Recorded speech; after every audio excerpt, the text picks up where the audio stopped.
Marketers of the world, why do we work hard to solve small problems? Why do we reinvent ourselves and our clients over and over? And why are we giving away marketing strategy for free?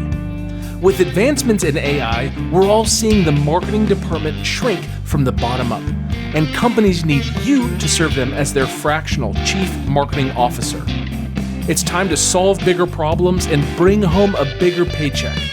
It's time to create the lifestyle we deserve and to make a greater impact. This is the Fractional CMO Show, and I'm Casey Stanton. Join me as we explore this growing industry and learn to solve bigger problems as marketing leaders.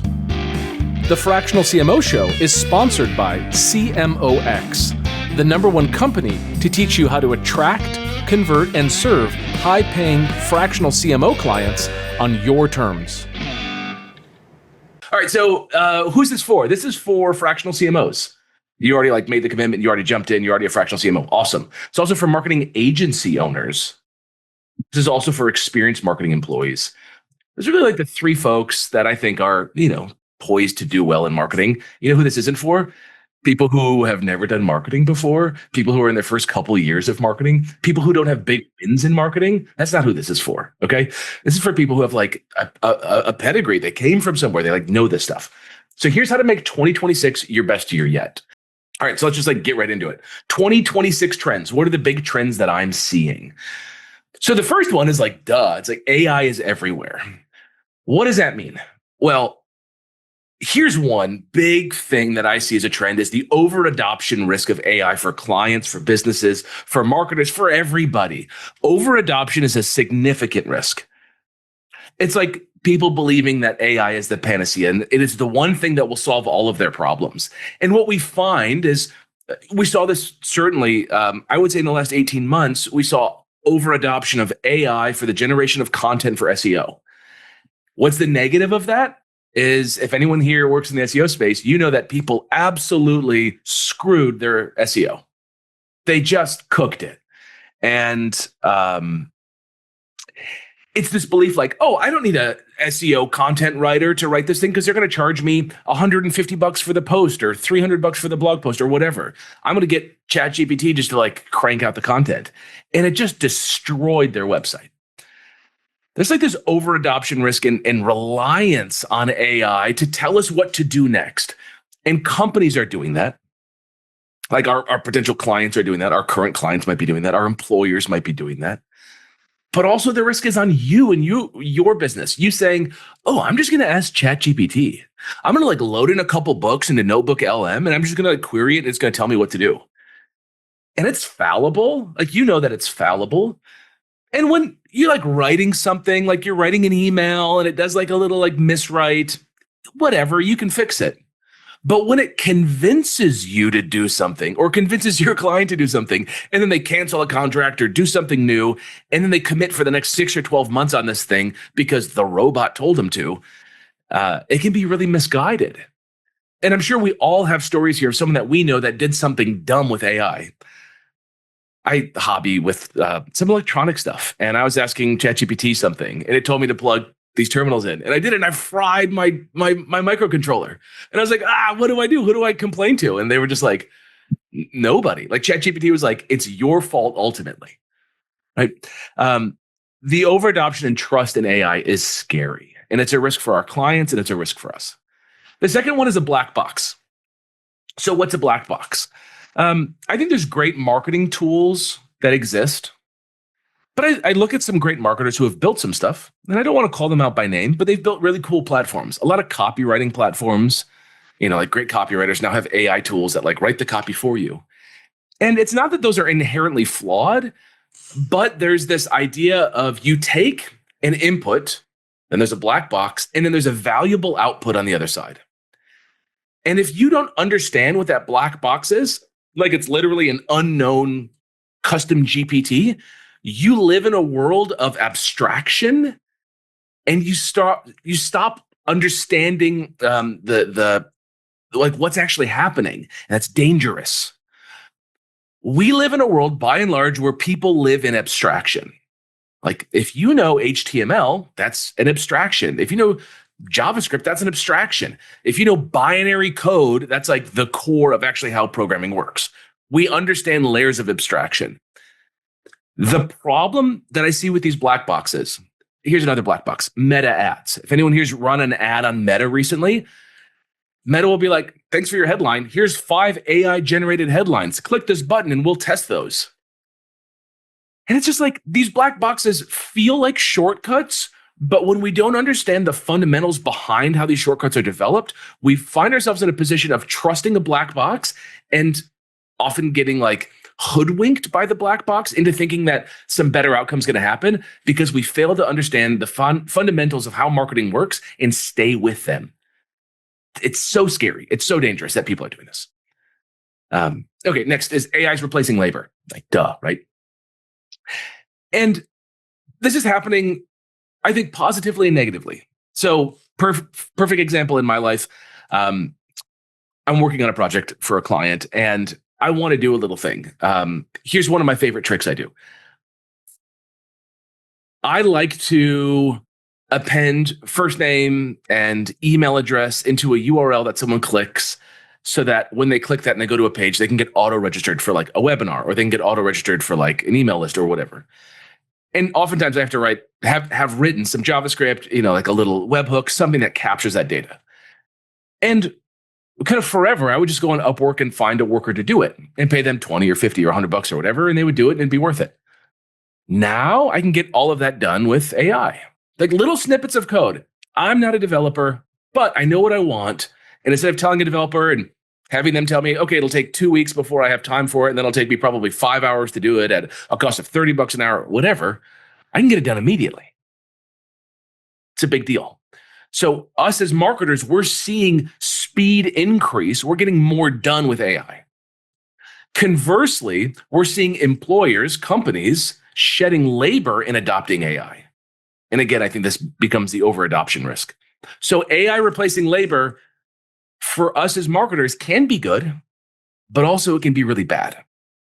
I worked at a company a few years ago, a private equity, commercial real estate sponsor.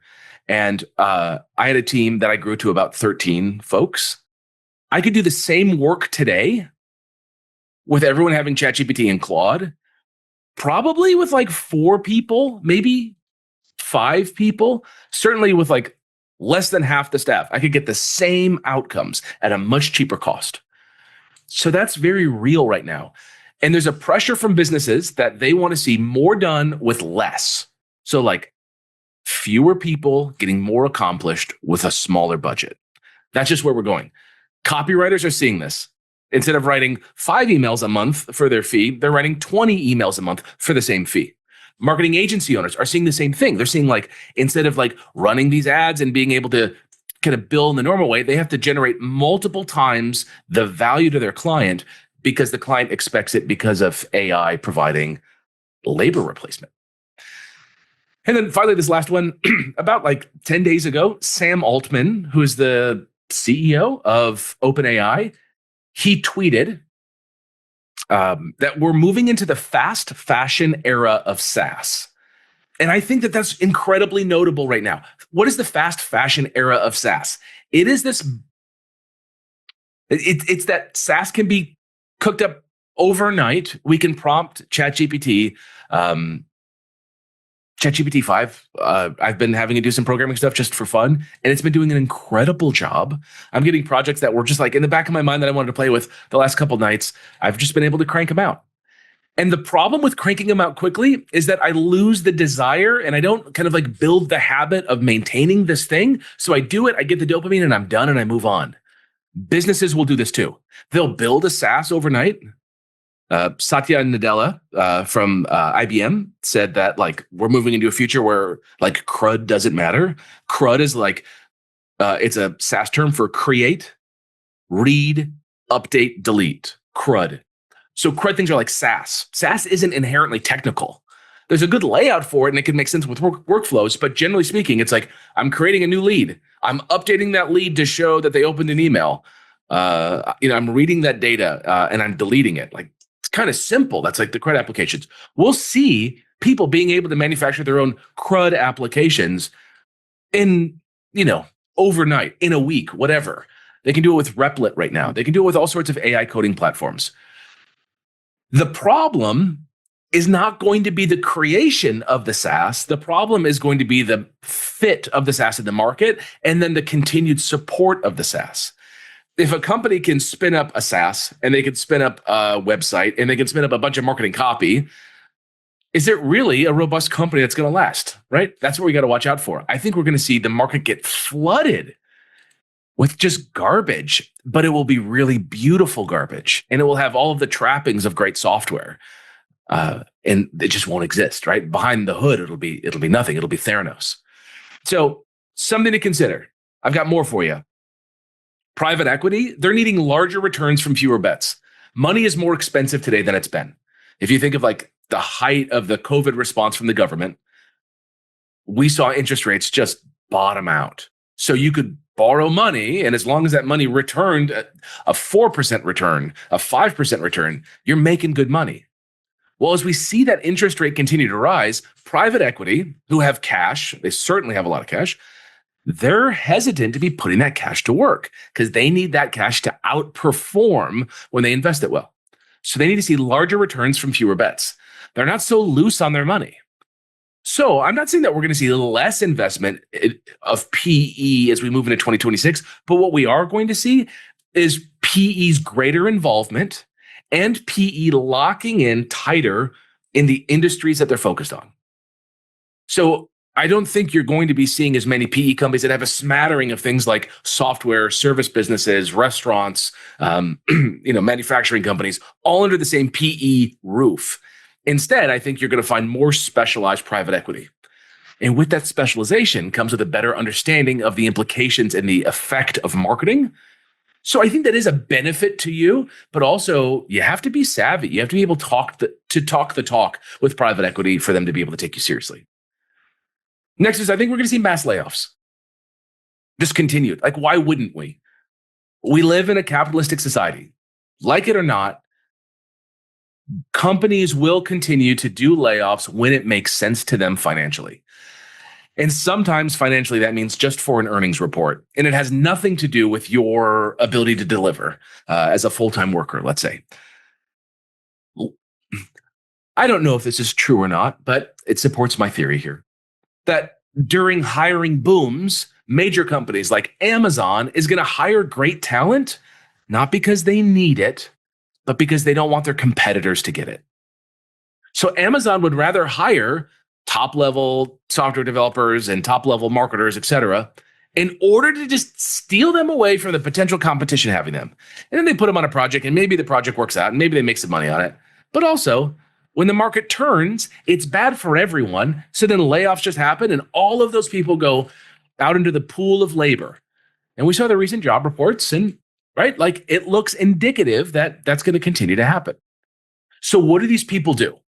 If anyone here has been applying for jobs traditionally, you know that you have to submit somewhere between 500 and 10,000 job applications to get a job. And you got AI tools that are just doing job applications on behalf of people.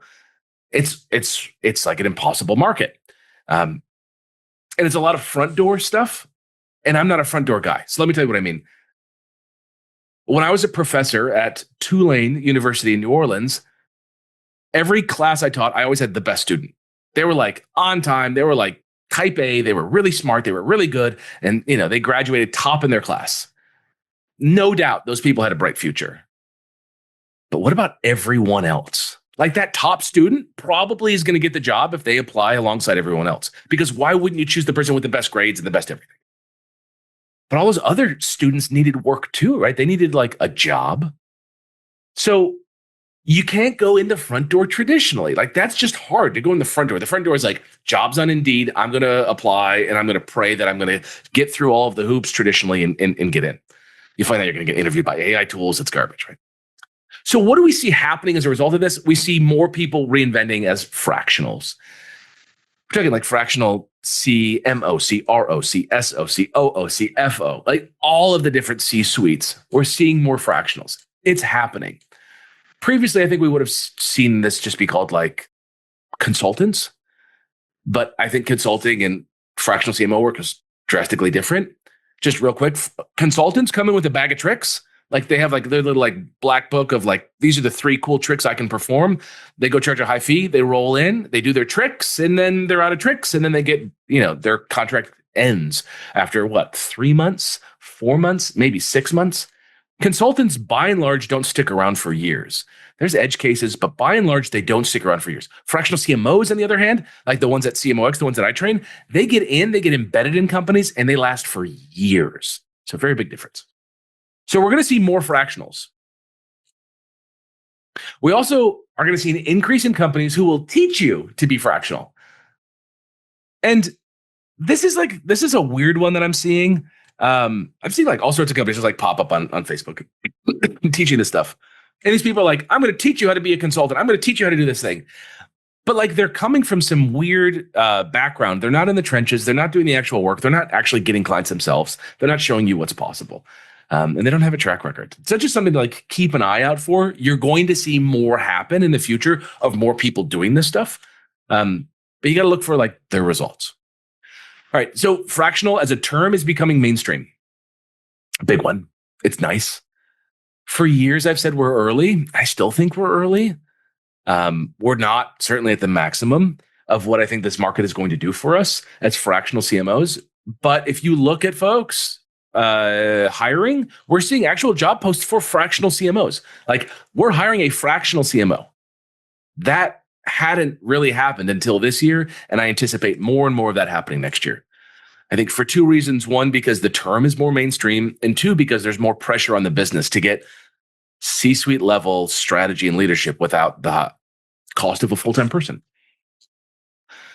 All right, so those are the big trends that I'm seeing. I want to talk about 3 ways that AI can hurt us. This is kind of a big mental model for you, and I think it's really helpful for you to internalize. So the first one is kind of a science fiction scenario. AI takes over the world, becomes sentient, and it controls humans. This is the stuff that science fiction is made out of. Like, this is what's going to happen,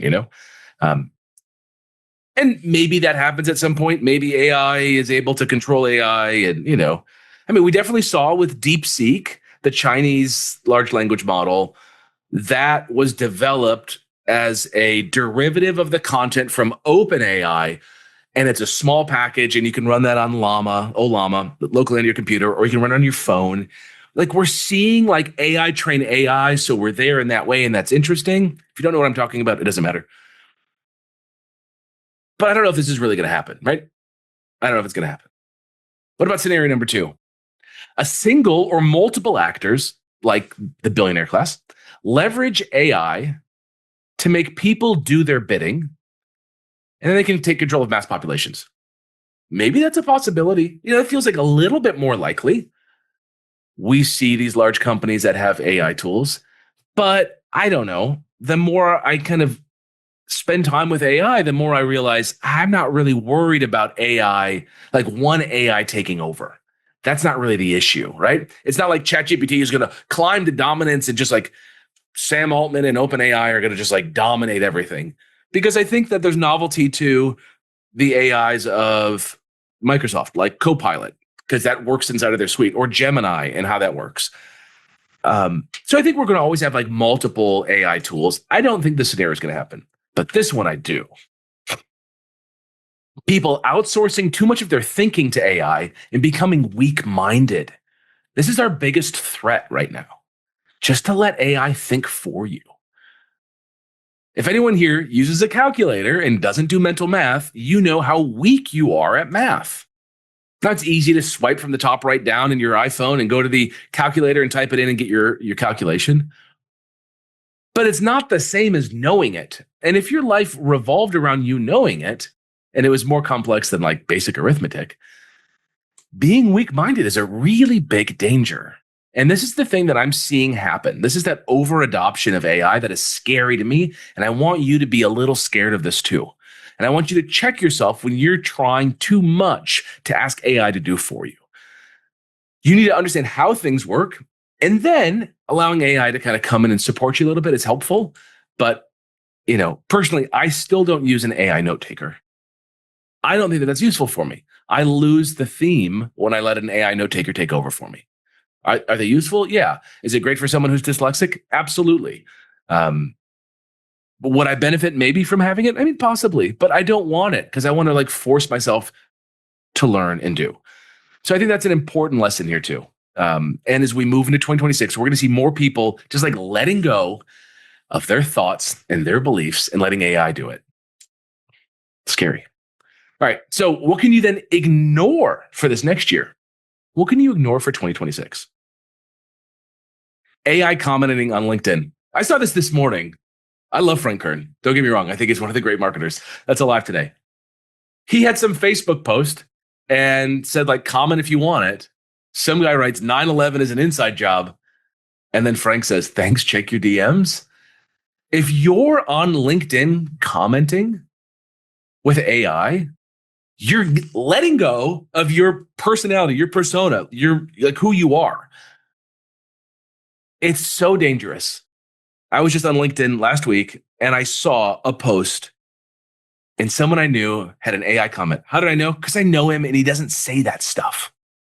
And he did it with like lowercase letters, so it looked like him. It wasn't him. I know it. It wasn't him. And then the reply to that was an AI reply. So it was an AI comment with an AI reply to it. And it was just like, who's benefiting from this absolute garbage? If you're doing AI commenting on LinkedIn or Facebook or whatever, I think it's dangerous. Some people might say, but Casey, I can like queue up a bunch of comments and then approve them manually. I think it's a massive reputation risk. Do it if you want. I don't do it. I think it's better not to comment than it is to comment with AI. So what else should you ignore? AI researching, writing, posting content on your behalf. AI researching, great. AI writing, first draft, okay. AI posting, fine if you've approved it. But doing it all in like a one shot, so dangerous. Again, it's your reputation. What's that quote? It takes a lifetime to build your reputation, in a moment to lose it. This is how you lose your reputation. You just write dumb shit and post it online because AI wrote it for you. It doesn't make sense. No one trusts that person. You think maybe I look good because I'm posting on LinkedIn with this AI content and like people think I'm smart. No one thinks you're smart if it's not like your content. And we can tell right now. All right. Next up, ignore this. Other fractional CMOs in the same niche as you. Who cares? Here's the way I see it. You know, someone will come into the accelerator. They'll say like, I want to be in this niche, but there's other fractional CMOs in there. I got to go find a niche that there's no one in. And I think it's like a misguided thought. Let me tell you why. If you're married or you have a partner, you have a type, right? Like the people that you dated before them had something in common. You have a type, probably. And maybe your type is just like they bathe, right? Or maybe it's more specific than that. So you have this type. When you met your partner, you were attracted to them for some reason, despite a bunch of other people in your life that were potentially single and viable mates. You were attracted to that one person. Something made them different. That difference is what you provide as a fractional CMO. And if you live in that story of who you are, there is no competition for you. Like you can live in a world where there's no competition despite other people trying to vie for similar clients as you. But like they're not your competition because you're a Black woman from Detroit, because you're a gay man from Oklahoma, right? Like you are different just because of who you are, because you're a white guy in Palo Alto. It doesn't matter, right? But if you stand in your story and who you are, you're unique. And people want that uniqueness. They're going to be attracted to that and your skill set and everything else and your ability to perform and everything. But I don't ever see myself as being competitive to anybody else. If someone else joins as a fractional CMO and they want to target a similar industry as me, I think, well, that's cool. That's cool that someone else is betting, like professionally betting their livelihood on something that I'm betting on. Must mean I'm onto something. I see it as a positive sign, not as any kind of constraint. Because like, after all, how many clients do you need as a fractional CMO? 3 to 5. If you have 3 to 5 people paying you $3,000 to $15,000 a month or more, you're killing it. You're killing it. 3 to 5. It doesn't matter what happens in the macro market. If you have 3 to 5 clients, you can find 3 to 5 clients that are doing well. It doesn't matter. All right, next. Ignore chasing 9 to 5 jobs. That's it. Like, either choose to be an employee. That's fine with me. Like, you have my complete permission to go apply to jobs and be an employee. Great. But don't do that and then half-ass being a fractional CMO. Choose one or the other, whole ass, whichever one you choose, right? Be a fractional CMO, be an employee. Just do one of them. You gain no benefit from dipping your toe in the water. Don't do it. You can be a full-time, like, let's say VP of marketing, marketing exec, whatever. And you can say, all right, I'm going to go win a fractional CMO client on the side, but my commitment is overtime. I'm like going that way. That's very different than saying, all right, today I'm going to split my focus and I'm going to apply for 50 jobs as a full-time employee. And then I'm going to go prospect to be a fractional CMO. You can't do that. That's like running after two things at the same time. You're going to miss both. So just choose. Go the employee route, go the fractional CMO route. I think the fractional CMO route is just more novel and interesting. I'm not saying that you can't make a great impact for a client, or, an employer as a 9-to-5 employee. The problem is that you can get laid off. And as a fractional CMO, you can get fired or your contract can get ended or whatever. That can happen too. But when you have 2 or 3 or 4 or 5 clients and you lose one, it's a whole lot less of an impact on your income than having one employer and losing that, and then going back into that pool of all the other unemployed and fighting like hell for a job. All right, so you have to just choose one path or the other. And if you choose the employee path, Godspeed. If you choose the fractional CMO path, just go all in. Just like be hungry and go after it. There's people that have this one trick philosophy, and as a marketer, we have to be able to see through this stuff. It's like a tale as old as time, right? Like, it's a great thing to do in marketing. Russell Brunson, great marketer, kind of famously said with ClickFunnels, you're one funnel away from whatever. It's just like, no, you're not. You're not one funnel away. You're more than one funnel away. You're a lot away, possibly. You don't know who you're talking to. You don't know how to sell them. You don't know how to collect payment. You don't know how to actually service them. You don't know how to keep the contract around. You don't know how to get people to listen to you and do what you say because you're the leader. You don't know that stuff. So you got to learn that stuff. It's not a trick. It's actual maturation in your career. The difference here is me saying to you, you should probably eat like 150 to 200 grams of protein a day, versus saying, I've got a shake that if you drink this once every week, you're going to lose 100 pounds in 10 days. Right? It's like the crash diet versus the sustainable growth of strength and, body recomposition. We know inherently that shortcuts don't work. I'm here to say to you, there's no shortcut as a fractional CMO. Like, you're not one trick away. You're just a good process away, and following it and executing and working with clients and making sure you don't misstep and be really porous in your boundaries and allow the client just to dump a bunch of extra work on you. Man, do I see that happen to folks? They say, oh, Casey, once I get a fractional CMO client, I'll join the accelerator. And they get their client, then they join, and the client just like walks all over them and underpays them. And it's because the fractional CMO never stood in their power to demand the fees that they were worthy of and create a contractual relationship where they were doing their best work. They were instead feeling like they were kind of like begging for the money every month. It's very weird, and it's not healthy, and you don't want to be in that relationship. No one wants to be in that relationship. Those same CMOs then say things like, man, I'm over delivering for my client, and they're not grateful. Yet the client is just like, we're executing this contract that you wrote that was open-ended, that didn't have any real language in it, that limited the scope of what you do. So they're getting what they paid for, and then the CMO's frustrated. So there's no trick here. It's just maturation. You want to be able to do a 400-pound deadlift? Well, you probably should start with just the bar and get your technique right, and then grow over time. It doesn't happen overnight. Though, if you are an agency owner, or you're well-connected, or you've sold high ticket before, you tend to, when folks like you join the accelerator, you tend to make bigger sales faster. That's true. But everyone is still on the same maturation path to grow a real business. That's what this is. It's a real business that you want to have. Seasonality, ignore it. Here's the rule. When we look ahead, we never talk about seasonality. If your sales are down, or you're prospecting to talk to fractional CMO clients right now, you have an agency, numbers are down, whatever, you are not allowed to say it's seasonality. You're not allowed to say, oh, it's back to school week. You can't say that stuff. You got to be mad, and you got to fight, and you got to work hard to win every single day. And then on like your quarterly review, you can look back and be like, oh, wow, if we look at that 2-week stretch, it really sucked. We can match that up probably to some seasonality.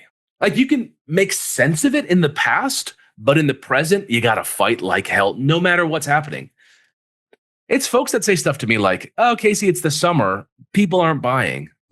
Bullshit. In the accelerator, members are winning big clients in the summer. Absolutely winning big clients. So it's not about it's not about seasonality. It's not about like coming up with an excuse why you can't be successful. It's instead just moving forward and fighting like hell to win. All right, next, ignore the job reports from the government. Who cares? I mean, maybe there's like a bigger kind of understanding that you have around macroeconomics and what that means, and maybe thoughts about your family, whatever. Okay. But do the job reports from the government actually matter to you as in your ability to be a fractional CMO? No, they don't matter. Nothing matters in like the global economic space. Barring some things like you say, Casey, oh, I want to be in this space. I want to be in a space where my clients tend to take on a lot of bank debt. And when interest rates are high, bank debt is too expensive. And for that reason, the business slows down. Fair, right? We're going to slow down, maybe working with those clients and shift a little bit. Real estate is another version of like a very cyclical business. When rates are low, business is booming. When rates are high, business is low. Outside of that kind of stuff, generally speaking, business goes on as usual. Like business just keeps moving. We see like these small things, like just before Trump got elected, the market kind of slowed down a bit because people were like, what's going to happen? But if you look, it didn't really matter who became president, by and large, for the entire economy immediately, like in December, like after the election in November. In December, things are like, we're back to normal. But people did pause, like, what's going to happen? We don't know. But it kind of didn't matter what the outcome was. The show just went on. So just some considerations here. Like business is going to business. Wealthy people are going to continue to spend money. Business owners are going to continue to grow. If we look at Warren Buffett, one of his greatest, I think, insights was like when the market's down, buy. Like when the market's down, buy. Everyone's selling, you buy. Sit on it, hold it. Have a long-term appreciation for what's going to happen.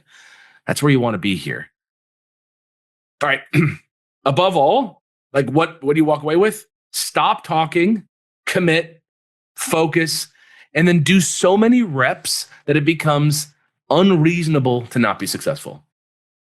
So important. If you talk to enough strangers and you pitch this enough times, it would be unreasonable for you not to be successful, right? If you have like a proven strategy for how this works and you keep doing it, it's unreasonable for you not to be successful. A lot of people are saying like, oh, I want to start it. Oh, I'm going to dabble. Oh, I'm reading the book. Oh, I'm going to listen to the podcast, whatever.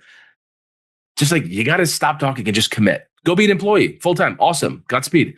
Go be a fractional CMO. Commit. Do it. 100%. So what should you be doing in Q4 to build momentum? Because we're kind of getting close to Q4. It's coming up. So commit to a niche. Niche? I don't know. I kind of go back and forth. You got to commit to one. Why do you commit to a niche? It's not to preclude you from working outside of the niche, but it's to understand the niche well enough that people who talk to you from that niche see you as the expert. Let me say this a different way. If you say, Casey, my pedigree is in working with HR software, and I know how to sell into businesses, B2B sales of HR software. That's my niche. Like, awesome. That's a cool niche. Go for it. Someone comes to you and they say, hey, I've got some SaaS that is for bus drivers. Can you help us sell it? Can you be our fractional CMO? The answer is like, yeah, you probably can be. And it's worth talking to that person and having a conversation and potentially working with them, even though they're outside of your niche. Because the way that you solve problems is going to be likely very similar. The sales cycle length is probably reasonably similar. It's probably relatively high ticket. There's probably like a sales team. There's demos. There's all that kind of stuff. You know how to do it. Yet, when you're talking online about what you do and who you serve, you got to choose a niche and you got to just focus your conversation there because people will see you as the expert. If you look at any of your favorite YouTube channels, the best of them are limited in their scope. And it's not because that's the only thing the person talks about or the only thing the person does. I follow a guy on YouTube, and he did the whole like a video a day for 365 days. And he said after the first year, he found the videos that were the best performers, and he transformed his channel just to talk about that subject. And now that's exclusively the subject he talks about. That's what you have to do, is like exclusively talk about one niche, one problem type that you solve, and be the person that people think of for that. Let me tell you, someone comes to CMOX and they say, hey, Casey, or they talk to Melissa on my team. Hey, Melissa, I've got a business that does XYZ. I'd like to see if I could hire one of your CMOs. So Melissa then has a call with me and some of the folks on my team and says, who do we have? Who's a good fit? And it's really hard to find someone on the list, of our members who's like, I help businesses of kind of any size, based kind of anywhere in the world with any revenue, who just want to like sell stuff. If like that's their niche, I would never say like, oh, this prospective company should interview that person. Instead, I look down my list and I'm like, oh, that person's selling cannabis stuff, like private label cannabis. Okay, cool. We've got these members that specifically talk about cannabis and like controlled substances like alcohol and wine. Like those are the ones that we introduce them to. So the niche helps people like me, and also like the connectors in your life, know the problem you're the right solution for. When you don't have a niche, no one knows where to put you. No one knows who to introduce you to. It's just like too much of a cognitive load for them. And a real risk here is the nerdy folks here. Like you tend to have like an agency background. You've kind of been everywhere. You know how everything works. You're really smart. You enjoy jumping from weird project to weird project to weird project. You'll do a book launch here and a website launch here and a rebranding there and rebuilding someone's CRM here. Like you're enjoying all of that stuff. You folks are some of the hardest to contain to a niche because you want the dopamine of everything. The problem of that is people just don't know what you're good at or great at, and then they just don't pass business your way. So you have to focus on a niche. And if you focus on it and you get it tight, people will want to share that with others. All right, next is talking to strangers. This is where the money is. Like literally all the money that you want in your life is in someone else's pocket. And the only way you can get that in your pocket is to have a conversation with them and provide a value exchange. I will do this thing in exchange for that thing. That's what you got to do. The money is in the stranger's pockets. If you don't have the money that you want, if you don't have the pipeline that you want, if you don't have the freedom that you want, the issue is you're not talking to enough strangers and you're not making enough offers. What's an offer? An offer is to say, literally this line, do you mind if I share how I think I might be able to help? That's the start of the offer. Do you mind if I share how I might be able to help? You have a call with someone, you meet someone for coffee, you're on the airplane next to someone, whatever, and you transition with that magic line. Do you mind if I share how I might be able to help? That's you making an offer. Then the offer is very clear. This is what I do. These are the problems I solve. This is my fee. This is something that I think is really important to recognize too. You have a fee. Go to a high-end retailer, whatever you want. You a car person, go to a high-end car place. You a jewelry person, go to a high-end jewelry person. You like handbags, go to a high-end handbag place. Whatever. Go somewhere high-end, like the top one. You know the brand. Like just think of it. You got it, right? Go there. And I dare you to check something out and ask them for a discount. Right? They're not going to give you a discount. The price for that Maserati is this. The price for that Patek Philippe watch is this. The price for that handbag is this. That's the price. If you want a discount, you can go next door. If you want a discount, you can go to the Toyota dealership and ask them, right? You have a price that you set for your services, and you're shopping for you to buy the client that you want that's going to pay you that price. You set the price. You don't bend on that. That's the price for the service. It's a totally different mentality than most folks have, which is, how do I roll a package custom for this person? And what do I charge? And what makes sense? It's like, no, you just have a fee and you shop for the right client. The only way you're going to get that fee paid is if you talk to enough strangers and find enough problems that are big enough to reward you with that fee. It's a mental shift. So I hope you're getting that one. All right, next. Q4 is the best time to build your practice. Why? Because this is when businesses are doing their final consideration for the year. Here's two things that happened this year for businesses. One, banner year, crushed it. And they're like, we're ready to level up our marketing. something happened. Maybe I worked with a company that was in the private equity space, and they had some of their acquisitions go for sale, and they had some others that were scheduled the following year. So in Q4, they were like, we just had a nice exit. We got a couple extra million in cash flow. We know next year, if things keep up, we'll have a lot of extra money. We're going to bring in a marketing leader who can drive us to the next level, right? That's why they hired me. So that's one way. The other thing is a company could be just driving forward with a full-time CMO or a marketing team, or they're leveraging agencies or whatever. Or maybe not. They have like no marketing and they're just getting towards the end of the year and they're like, man, we didn't hit our mark. We had a bad year. Like this was not good, which should have been better than this. Like it's not an election year. It's not a pandemic, major pandemic influx year. Why didn't we have a good year? Well, it's probably a marketing issue. Then they're going to look for you. That happens in Q4. There's like a bell curve that happens. Q4, Q1, major hiring happens. It doesn't mean hiring doesn't happen recently, because it certainly does. I'll share with you just some wins that happened that I heard about yesterday from some members. So people are still winning, but like if you're going to show up and start working and building your practice, do it now so that you can get that Q4 momentum and that Q1 momentum. And that'll set you up for the whole year ahead. I'll tell you, last year, I decided to start taking on fractional CMO clients. I wrote this book. Can you see it? Find Your CMO. And I took about a year to write it, like 11 months. And after I was done with it, I took a couple of weeks. I was just like, all right, what am I going to do? All right, I want to get back in. I want to like go win some clients. So for me, that was late October. And I won clients in November and December and in January, right? Like that was the time. I was like, either I do it now or I'm going to have to work harder in the summer to make it happen. So I landed great clients and I've kept them, right? All year so far. Some in long multi-year contracts too, or unpaid upside on exit.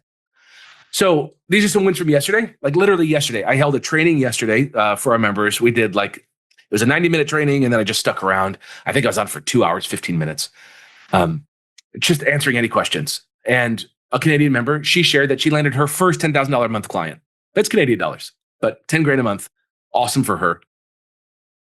She's in her third month, maybe in the accelerator. Another member, he's in North Carolina. He landed his first $10,000 a month client. And then another Canadian member, she landed her first $10,000 per month client with a 2-month commitment. So the first one was, I think, a minimum of a 3 or 6 month commitment. And the second one was a 2-month commitment with option for renewal. That was just yesterday. Like we started off the call. I said, hey, anyone have any wins to share? And boom, these just rolled in. So pretty cool to see. And that's like this is the summer. Like this is when people are going to the beach. This is when kids are out of school. This is back to school. This is empty nest. It's like the weird time in the year. And people are still winning what I would consider to be like strong clients. 10 grand a month is awesome. What if you had 2 of those, 3 of those, right? You wouldn't have 5 of these because these take maybe 10-ish hours a week. So I don't think you'd want to work 50 hours a week. But if you were aiming for like that 32, 35 hour a week, you'd do like 2 to 3 engaged and a couple advisor. So a little bit about me, kind of like what I'm doing here. I keep fighting in the game too. I've been closing larger and larger clients with longer term commitments, right? I'm shopping for like my best clients and I get a cut of the upside at exit. I continue to fight and win clients at higher rates than anyone else in the industry. I feel a pressure, right? Like I've got to perform and like innovate and find new ways to sell bigger things and get more upside. And that's what I've been doing. And then I share these details with folks inside a boardroom. They get to see what's working right now. Remember the accelerator, we have 3 phases. You join, you get sales ready as quickly as possible. Some people, they want to take a couple weeks. I don't like that. I think you can do it in like 10 days. This is like, what are you selling? Who are you selling it to? How do you sell it? How do you collect payment? What does your agreement look like? What do you do in the first 30 days with the client? What do you do immediately after signing? All that stuff. I want you to learn that fast. And then you're on the road to 10K. I want you to build $10,000 a month in recurring business as quickly as possible. And once you're there, boom, you're in boardroom. So these 3 members, they got today an invitation into boardroom. Boardroom is a WhatsApp chat with me, with all the other members that are just crushing it. We talk, I don't know. I mean, some weeks, 7 days a week, probably most 4 days a week. Someone's always like messaging something. I got this problem with a client just today, just before the call. Someone said, I've got this great prospect and like this thing happened and what do I do? How do I position myself? And they're playing a little bit more chess than they are just kind of like looking for their first client, right? They're positioning themselves. Because if you position yourself just right, it can take you from a $5,000 gig to a $15,000 recurring gig with upside, right? It's all about that little positioning. Anyone who joins gets unlimited support from me for like deal making, like how to make a deal. We also just had a member, she signed with one of her clients to get a massive cut of upside that will absolutely put in her pocket. I think if things just go absolutely downhill, in 2 years, she'll make an extra $250,000. That's if things are really bad. And if things are really good, maybe she makes $5 million. I think she lands probably somewhere around $2 million. That's what I would bet on if I was her. Like it seems like a $2 million outcome for her in 2 years. It's amazing. And she can do that because she's a fractional CMO following this process. So I want you to know, I'm not like a guru on a mountain. I'm not like a guy who's just like, I've done it before and you should just like listen to me. I'm a guy in the trenches, breaching past the walls and giving you a map to get to my level faster without the scars. When someone joins the accelerator and they sell their first $10,000 a month client, knowing that I sold mine at $7,500, but they sold theirs at $10,000, I love it. And they're doing it faster than I did. And then folks are selling at $12,000 with like upside, a percentage of revenue from marketing. Their revenue that they're making for their clients is massive. And they're doing it with a lot of leverage. So the question is, do you want my help in building and scaling your fractional CMO practice? Before you answer that, just let me show you this. Couple notes here. This person, they closed a $16,000 a month engaged client. This person got a $10,000 a month client. This member, she had a dream. She's, one of these people afflicted with a single gray hair or more, which is really hard if you have gray hair to get a job in today's market, right? People want like the young people who are cheaper. Well, she's not as young as she once was, but she wanted to have an Airstream and get a beautiful truck and drive around the country and like live that life. And she did it. And if you know anything about Airstreams and full-size Ford pickup trucks, that's not cheap to do, right? That's freedom for folks. Daphne said that, if you make one sale, you'll get your return on your investment at CMOX. Sam kind of figured out who he was again. His last reinvention. He like knows who he is. Sam's got a great story. He was a great software developer and realized really he's just a really great marketer behind it all. And Becky realizing that you don't actually have to know everything to be a great fractional CMO. Like you have to know like who you're going after, how to sell, how to position yourself, how to take payment, how to service them, but you don't have to know every permutation of everything in marketing. I don't know TikTok shops. I don't know it at all, right? I don't know some of these things that are working right now in different industries. The cool thing is being a fractional CMO, I can bring those experts in and the client pays them. And then those people just like share their knowledge and then everyone gets smarter. So you don't have to be the one person that knows everything. You just have to be the leader and the strategist. Implementation, someone else can do that. And honestly, half the strategy I can get from other people. All right, so the question for you is, what's one client worth to you? As I say that our members sell clients between $3,000 a month and $15,000 a month or more, maybe with upside. I just want you to write in the chat right now, what's your number? If you sold one client, where do you think you'd land? Are you like, I'm a little timid. I've never done anything like this before. Man, if I had one $4,000 a month client, I'd be thrilled. Is that where you're at? Or are you thinking, no, Casey, like I'm a badass. I've been in here before. I've done this work. I'm an agency owner. I've been giving away marketing strategy for free for years. If I just position myself right and have a good process to follow, maybe I land a client at 15 grand a month. Where do you think you are? I really want to see you in the chat. Just write in your number. We got 4 at 5,000, Claudio. Sweet. Yeah, Claudio, I don't know, man. You're an agency owner. I think you could probably push that up. 4,000, Jerry. Okay, cool. 4,000, a couple 4,000s here. Chintan, you're saying 10 to 15,000. Awesome. Carly, great. I have one now at 7,000 a month and would like to bump up. Yeah, sweet. So I always think like, this happens like without failure. When a member lands a client, I always say like, don't let the price be the reason the client says no. I want someone not to work with you because they don't like you, they don't trust you, they don't like your logo. I want that to be the reason, not, or they don't think you can help them, not because your price was too high. So your first sale, just get it. The price won't be what you want it to be. Fine, just get the damn sale, right? Once you have that, every single person without failure, I can say that like on the record, hand on the Bible, everyone says, I can't believe I only charged that rate. And I say, what would you charge next time? And everyone says at least 1,000 more, 2,000 more. Some people 50% more. Some people double. I had a woman come in and she was like, I don't know. I just $2,000 a month. I feel like this is what I'm worth. I was like, sell it, do it. She gets it. I was like, what do you think for the next one? She's like, 4 for sure. I was like, what do you think for the next one? She's like, 7,500. I was like, great. So she's doing the same work for all 3 clients, but it's her belief system on what she thinks she's worth. And maybe in some way she's finding better clients along the ways too. So Caitlin, you're saying 10 to 20K? 20K is like, that's some Donkey Kong stuff. That's big. I love it. Awesome. Scott, you got the confidence of 2 at 15K. I hope 15K, 2 at $15, dude. I'll hire you today and throw you on a couple projects. And you're saying 4,500? Cool. If it's 3 to 5K, I think that should be in the advisor role. Advisor is where you're showing up for one call every 2 weeks and you're doing quarterly planning. Call it advisor. I write about that in my first book, the Fractional CMO Method. Sorry, I have a cat sleeping on it. Sorry, bud. That's the Fractional CMO Method. I write about like those different service levels.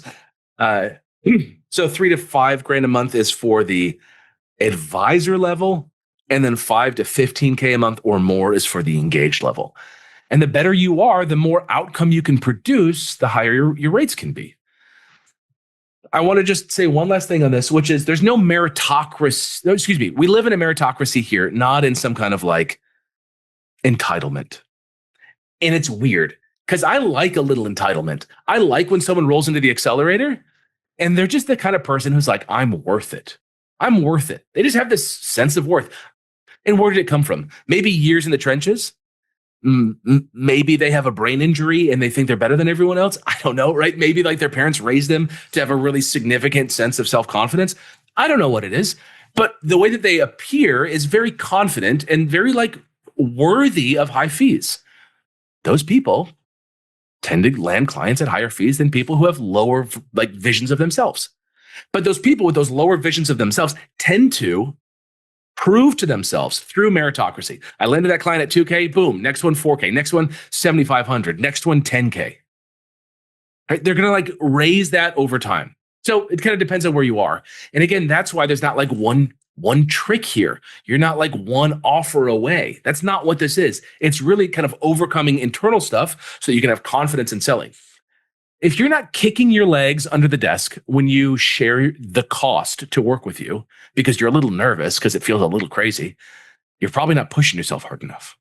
Right? That's like where you want to be, is like that level of discomfort. And clients will only say yes to you if they believe you can help them. My favorite thing to do is when I talk to a prospective client and I share my fees. Like, certainly, like I want to work with them, right? I want them to pay me. But when I share my fee, if they say this one line to me, it's just like, it's over.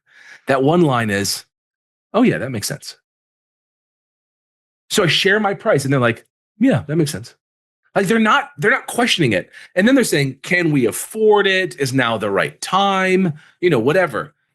But when I share my fee and they say, yes, that makes sense. Like I agree with you. That should be your fee. It's just a win. You get there as you build more confidence and you share your prices and people are like, yeah, that makes sense. Not all of them can afford it. Sometimes the CEO, she's going on maternity leave and she's going to be out for the next few months and she doesn't want to hire any C-suite until she's back. And maybe she's a different person after the baby comes and she doesn't even want to hire you. That can happen, yet you want to get that. Yeah, that makes sense.